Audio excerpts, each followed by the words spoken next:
Han pasado ya 10 años desde que el mayor genio financiero de nuestro tiempo abandonó este mundo, dejando tras de sí una fortuna estimada en cientos de miles de millones de dólares y un silencio absoluto. No fue la desaparición habitual de una persona, fue la destrucción de una leyenda, el borrado de toda una época. El 12 de diciembre de 2010, el mensaje de Satoshi Nakamoto llegó al buzón de correo de los desarrolladores y allí se quedó, como un fantasma helado. Ese fue su último mensaje, sin despedidas, sin explicaciones. El silencio repentino se produjo inmediatamente después de que creara algo que cambió para siempre el mundo financiero. Detrás de esta persona, o grupo de personas, no solo se escondía una tecnología innovadora, sino una fortuna que, en el momento de su aparición, se estimaba en millones y que ahora supera los 100.000 millones de dólares. Su capital personal, que ascendía a alrededor de 1 millón de bitcoins, quedó congelado en carteras digitales, como un monumento a un misterio enigmático. ¿Cómo es posible que la persona que creó un sistema absolutamente transparente y descentralizado pudiera desaparecer sin dejar rastro en él? Esta pregunta atormenta a periodistas, criptógrafos y a los investigadores más experimentados del mundo financiero. La investigación, que apenas puede llamarse así, no comenzó en el lugar de la desaparición, sino con el análisis de fórmulas matemáticas y líneas de código. En lugar de huellas dactilares, buscaban huellas lingüísticas, marcas temporales e indicaciones geográficas cifradas en sus cartas y en el código. Cada párrafo escrito por Nakamoto, cada pausa en sus respuestas se convertía en una prueba. Su mundo solo lo conocía por su apodo, y ese nombre servía de escudo para ocultar detrás de él o bien una genialidad, o bien algo mucho más aterrador. ¿Qué empujó al creador del mayor instrumento financiero a renunciar al poder y a una riqueza colosal? ¿Por qué dejó que su nombre y su fortuna se marchitaran en la eternidad digital? No parecía el típico deseo de retirarse de los negocios. Fue un acto de abnegación y tal vez incluso una renuncia al poder, forzada por el mismo sistema que él mismo había inventado. La búsqueda de Satoshi se convirtió en la búsqueda de un fantasma, en la que cada dato obtenido no hacía más que agravar el misterio. Quedaba por comprender cómo había logrado crear la perfección y cómo esa misma perfección acabó convirtiéndose en su tumba. Así comenzó la historia de un hombre que regaló al mundo la moneda digital y desapareció, dejando tras de sí solo la clave para su uso. Su silencio se valora más que todo el oro que jamás creó. Esta es la historia de cómo un genio se disolvió en su propia creación. En 2008, los mercados financieros se vieron envueltos en una gran turbulencia, lo que provocó la búsqueda de soluciones alternativas y descentralizadas. La confianza en las instituciones financieras tradicionales se había destruido, al igual que la fe en la estabilidad de las monedas nacionales. En ese momento crítico, el 31 de octubre de 2008, se recibió un mensaje en la lista de correo Cypherpunks, firmado con el seudónimo de Satoshi Nakamoto. El autor desconocido publicó un documento de 9 páginas titulado Bitcoin, un sistema de efectivo electrónico peer-to-peer. Nadie sabía quién era y pocos prestaron atención a este archivo. En él se exponía un concepto matemáticamente preciso y elegante que resolvía el problema del doble gasto sin necesidad de un intermediario, como un banco. Este concepto, como si fuera un cimiento, se lanzó al abismo de la recesión mundial. Al investigar el caso Nakamoto años más tarde, los detectives comenzaron por este documento. Descubrieron un inglés impecable, pero con características lingüísticas que indicaban un origen británico. En el texto se utilizaban palabras y una ortografía específicas de los británicos. Era la primera pista, aunque apenas perceptible, que insinuaba la geografía. Sin embargo, el genio detrás de este concepto difícilmente habría cometido un error tan obvio sin haberlo calculado de antemano. Quizás se trataba de una pista falsa creada deliberadamente, o tal vez fue el único caso de torpeza de una persona demasiado absorta en la construcción de su fortaleza digital. El 9 de enero de 2009, Satoshi lanzó su red, obteniendo el llamado bloque Génesis, el primer bloque en la historia del blockchain. En su código había un mensaje cifrado que no todo el mundo podía entender. El periódico The Times del 3 de enero de 2009. El canciller al borde de un segundo rescate bancario. Fue un gesto simbólico que vinculaba su creación descentralizada con un momento de inestabilidad financiera. Esto demostró no solo el genio técnico de Nakamoto, sino también su fuerte motivación política. 3 días después, se realizó la primera transacción en la historia de Bitcoin. Satoshi envió 10 Bitcoins al programador Hal Finney, miembro de la lista de correo Cyberpunk y primer partidario de este proyecto. Finney se convirtió posteriormente en un testigo importante, pero ni siquiera él pudo aportar más que una descripción de una correspondencia comercial breve y cortés. Toda la comunicación se llevó a cabo exclusivamente por correo electrónico, sin llamadas telefónicas ni reuniones en persona. Finney consideraba que Satoshi estaba obsesionado con el desarrollo, ya que siempre respondía a las preguntas técnicas con excepcional rapidez y claridad. Al mismo tiempo, ignoraba por completo cualquier pregunta personal. Ahí radicaba su principal defensa. Se posicionaba como una función, no como una persona. Durante el año siguiente, el proyecto se desarrolló rápidamente y Satoshi colaboró estrechamente con otros desarrolladores, sobre todo con Gavin Andresen. Con el tiempo, Andresen comenzó a notar algunas rarezas en el comportamiento de Satoshi. La mayoría de las veces, la correspondencia de Satoshi tenía lugar por la noche, entre la medianoche y las 5 de la mañana, hora de Greenwich. Esto sugería que era europeo o estadounidense y que trabajaba en un horario poco habitual. Su estilo de comunicación era conciso y preciso. Ignoraba los elogios o las reflexiones filosóficas sobre el futuro de Bitcoin. Centraba todos sus esfuerzos en corregir errores y perfeccionar el código. A principios del verano de 2010, Nakamoto comenzó a alejarse del proyecto. Le cedió a Andresen el control del repositorio de código y las claves de notificación de la red. Fue un paso oficial, pero sin precedentes. Nadie imaginaba que el creador abandonaría el proyecto cuando su creación aún se encontraba en las primeras etapas de su desarrollo. El 26 de abril de 2010, Nakamoto escribió: "Me dedicaré a otras cosas. Bitcoin está en buenas manos con Gavin y los demás". Lo dijo sin una pizca de pesar o orgullo, como si fuera una entrada en un diario de trabajo cualquiera. Durante este periodo, la sombra de Satoshi se hizo especialmente densa para los investigadores. No solo no vendió ni un solo Bitcoin, ni convirtió la idea en una fuente de beneficio personal, sino que tampoco tomó ninguna medida para monetizarla. Su fortuna permaneció intacta, como un lastre muerto en carteras inmutables. Esto descartaba por completo el motivo de la codicia.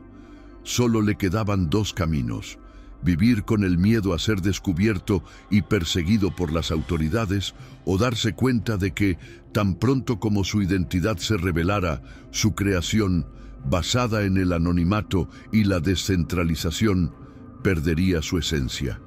Llegó a la conclusión de que el sistema solo podría existir si su creador desaparecía. Dejó de aparecer en público, sacrificando su nombre por el ideal de la descentralización. Con la desaparición de Nakamoto a finales de 2010, la atención de los desarrolladores se centró en la gestión del código, mientras que el mundo financiero interpretó esta pausa como una señal para iniciar la caza. En 2011, Cuando el precio del Bitcoin se estabilizó en torno a $1 y luego comenzó a crecer rápidamente, los periodistas y los detectives privados comprendieron la magnitud de la riqueza digital que había dejado su creador. El millón de monedas intactas almacenadas en carteras se convirtió en un verdadero reto para los criptoanalistas.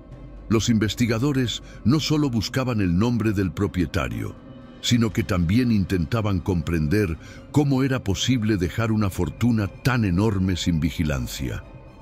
En 2013, la primera pista importante fue Nick Szabo, criptógrafo y desarrollador, cuyos trabajos en el proyecto BitGold, iniciados a finales de los años 90, incluían prácticamente todos los principios básicos que posteriormente se implementaron en Bitcoin. Investigadores independientes realizaron un análisis lingüístico que reveló una sorprendente similitud estilística entre los trabajos científicos y las comunicaciones públicas de Satoshi, especialmente en el uso de oraciones compuestas y términos técnicos poco comunes. Esta pista, que apuntaba a una formación académica, se consideró la más probable de todas. Sin embargo, Szabo negó categóricamente su participación, respondiendo a las preguntas de los periodistas con la misma frialdad y brevedad que Nakamoto, lo que no hizo más que avivar las sospechas. En marzo de 2014, la investigación alcanzó su punto álgido. La periodista Leah McGrath Goodman, en un artículo para Newsweek, afirmó haber desvelado el misterio, identificando a Dorian Prentice Nakamoto, un ingeniero japonés de 74 años que vivía en California. Llegó a esta conclusión no solo por la coincidencia de su nombre completo con el seudónimo, sino también por su misterioso pasado relacionado con actividades en el sector secreto de la industria de defensa. Goodman acorraló al anciano cerca de su casa y escuchó de él unas palabras que interpretó como una confesión. «Ya no estoy involucrado en eso y no puedo hablar de nada». Esta noticia provocó una verdadera tormenta de atención hacia Dorian, convirtiendo su vida en una pesadilla mediática. Sin embargo, pronto se descubrió que Dorian Nakamoto no tenía nada que ver con la criptografía y que sus palabras habían sido sacadas de contexto y se referían a su trabajo anterior.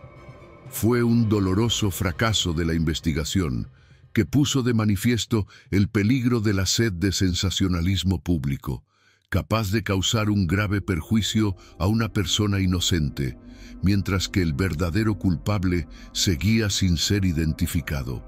Al mismo tiempo, en paralelo a estos acontecimientos, los técnicos llevaron a cabo una investigación más profunda, estudiando el llamado patrón de Satoshi, el algoritmo de minería que se utilizó para extraer el primer millón de monedas. El estudio de las marcas de tiempo reveló que Satoshi utilizaba un algoritmo extremadamente complejo y optimizado que garantizaba una minería eficaz de bloques con un retraso mínimo.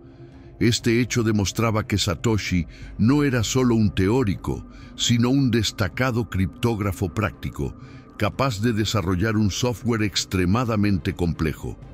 Esto solo aumentó la tragedia de su desaparición. El sistema no lo destruyó, sino que lo hizo demasiado valioso y peligroso para sí mismo. Su existencia se volvió imposible tan pronto como su creación cobró vida. Con el fracaso de la operación de búsqueda de Dorian Nakamoto, la investigación tomó un rumbo más oscuro. Quedó claro que encontrar a una persona que se había ocultado tan hábilmente en la red, utilizando rastros lingüísticos falsos y un anonimato perfecto, solo era posible a través de sus conexiones reales o intentando monetizar el proyecto. La atención de los investigadores se centró en los desarrolladores y científicos que poseían los conocimientos necesarios para crear el sistema Bitcoin, y solo había unas pocas docenas de personas en todo el mundo que reunían esos requisitos. Entre ellos se encontraban personalidades tan destacadas como Wei Dai, creador del sistema B-Money, precursor de Bitcoin, y Adam Back, inventor del Hashcash. Al igual que Nick Szabo, todos ellos negaron su relación directa con la creación de Bitcoin, pero sus trabajos sentaron las bases intelectuales para la creación de Satoshi. En 2016 apareció una nueva y sensacional figura que se postuló para el papel de Satoshi Nakamoto. Se trataba de Craig Wright, un empresario y científico informático australiano. Declaró públicamente su verdadera identidad y proporcionó a los periodistas, así como a Gavin Andresen, principal representante del fundador desaparecido, pruebas criptográficas que, según él, confirmaban su control sobre las claves de las primeras carteras de Bitcoin. Impresionado por la insistencia de Wright y sus demostraciones técnicas, Andresen declaró públicamente su convicción de que Wright era Satoshi. Este paso supuso un punto de inflexión, ya que era la primera vez en toda la historia del Bitcoin que el desarrollador principal reconocía la identidad de su creador. El triunfo de Wright no duró mucho. La comunidad criptográfica, que recibió sus declaraciones con desconfianza, exigió que firmara públicamente un mensaje con la clave Génesis para confirmar su posesión. Wright, que inicialmente prometió hacerlo, se negó posteriormente, explicando que ya no tenía ganas de demostrar su identidad. Las pruebas que presentó fueron rápidamente desacreditadas como falsas, entre otras cosas por la manipulación de fechas y códigos. En lugar de desvelar el misterio, Craig Wright lo agravó, convirtiéndose en una figura controvertida que se atrevió a apropiarse de la leyenda de otra persona.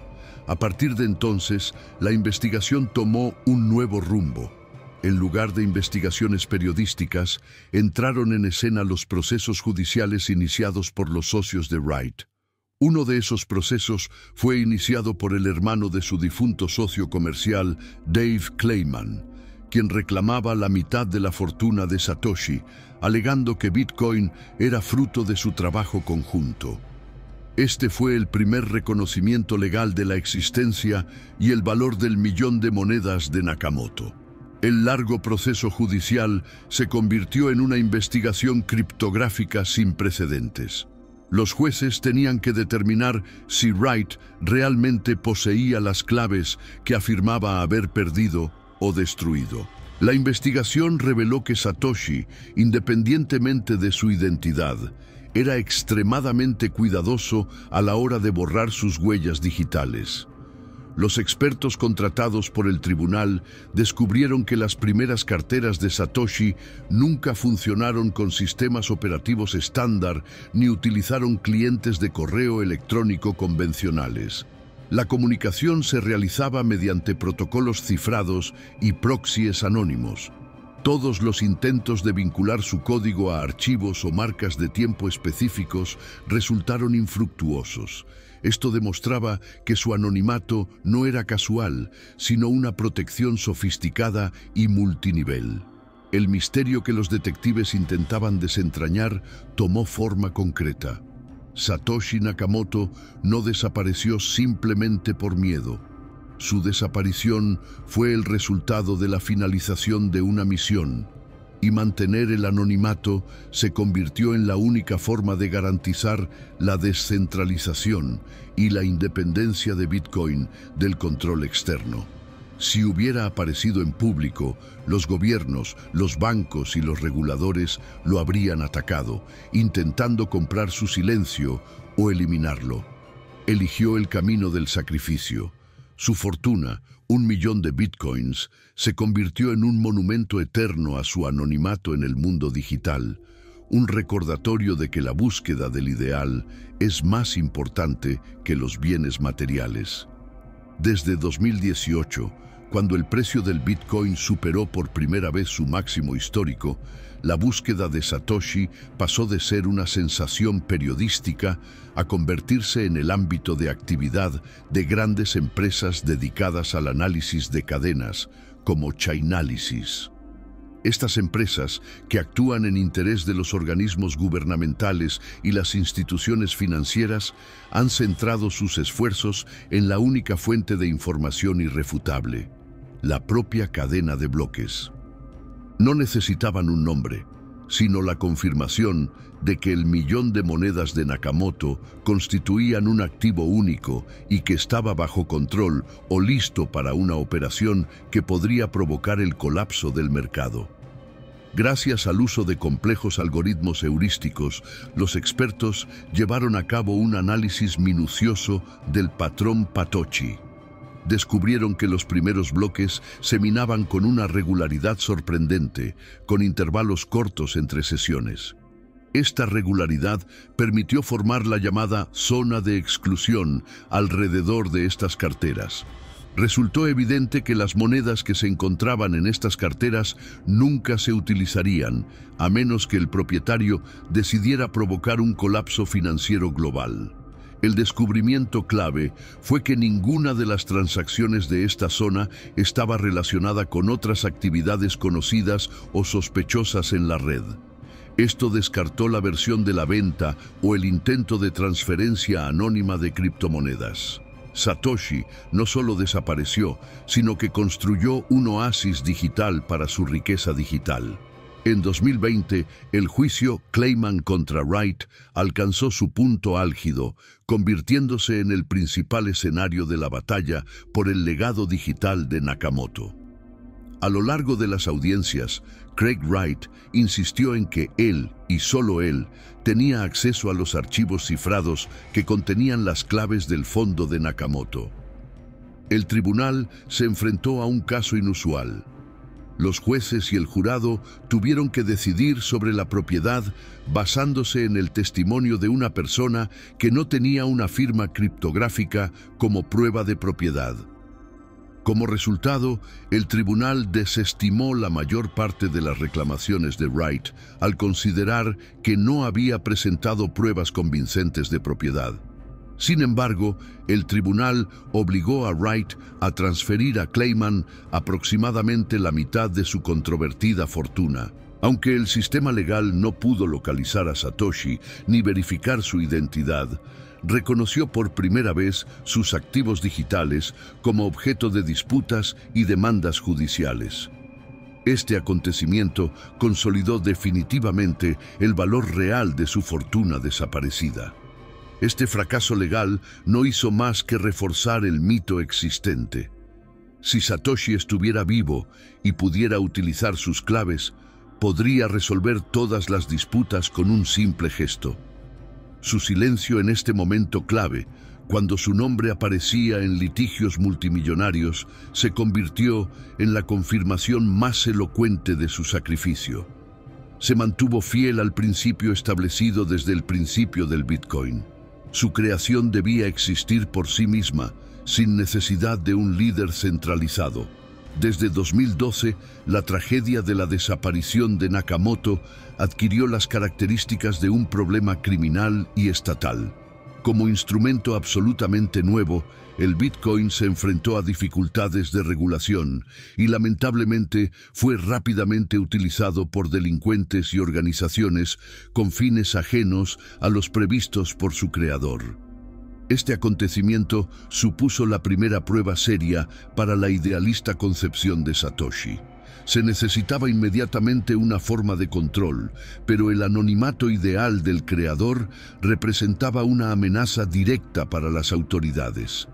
Durante la operación para desmantelar Silk Road, la Oficina Federal de Investigaciones, FBI, llegó a la conclusión de que la lucha contra la delincuencia afectaría inevitablemente a la necesidad de identificar al creador de la moneda y posiblemente neutralizarlo. El arresto de Ross Ulbricht, fundador del mercado negro, y la incautación de miles de bitcoins en 2013 fueron un claro ejemplo de ello. El Estado demostró su poder, pero no pudo llegar a la raíz del problema. Esta situación creó un ambiente en el que Satoshi Nakamoto, estando vivo, no podría permanecer en la sombra. Su profundo conocimiento del sistema representaba un serio dolor de cabeza para los reguladores y las autoridades mundiales. El aspecto más aterrador de esta historia está relacionado con Gavin Andresen. Tras la desaparición de Satoshi, Andresen, como principal desarrollador de Bitcoin, atrajo la atención de los servicios secretos estadounidenses. En repetidas ocasiones, declaró públicamente que se había reunido con representantes de los servicios de inteligencia, a quienes tuvo que explicar la esencia del código de Bitcoin y sus posibles consecuencias para la seguridad del país. Sus declaraciones sinceras, pero comedidas, insinuaban la enorme presión a la que estaba sometido. Andresen se convirtió, de hecho, en el último eslabón vivo entre el mundo del anonimato y el mundo estatal. Sin embargo, nunca reveló datos personales sobre Satoshi, manteniéndose fiel a sus ideales. Esta situación demostraba claramente que el sistema desarrollado por Satoshi no solo despertaba el temor de los bancos, sino también la atención de las fuerzas del orden y los servicios de inteligencia. La historia termina con una riqueza eterna e inmutable. El millón de monedas de Satoshi es una especie de bomba digital colocada en la base del sistema financiero mundial. Cada vez que Bitcoin actualiza su máximo histórico, el mercado se sacude con la misma pregunta. ¿Y si estas monedas empiezan a moverse? Si Satoshi simplemente desapareciera, su fortuna podría considerarse perdida. Pero su silencio digital, lleno de fuerza y amenaza oculta, actúa como un factor activo de miedo. Es el ejemplo más perfecto, pero al mismo tiempo más trágico, de anonimato. Se disolvió para proteger la existencia de su creación, pero el precio fue desmesurado. Dejó atrás la clave de su fortuna para que nadie pudiera descubrirla. La tragedia de Satoshi Nakamoto radica en que completó con éxito su misión al crear un sistema incontrolable, pero esta victoria lo convirtió en el enemigo número uno de todas las instituciones mundiales. Tan pronto como su genial creación cobró vida, su personalidad tuvo que morir para no comprometer los principios de la descentralización. El millón de dólares, convertido en 100.000 millones, yace como una carga muerta, convirtiéndose no en riqueza, sino en una sentencia eterna para su creador, encerrado en la jaula perfecta del anonimato. Su vida eterna se convirtió en una idea, pero él mismo se retiró de la vida pública. El misterio de su desaparición permanecerá para siempre como el enigma más valioso e inquebrantable de la historia.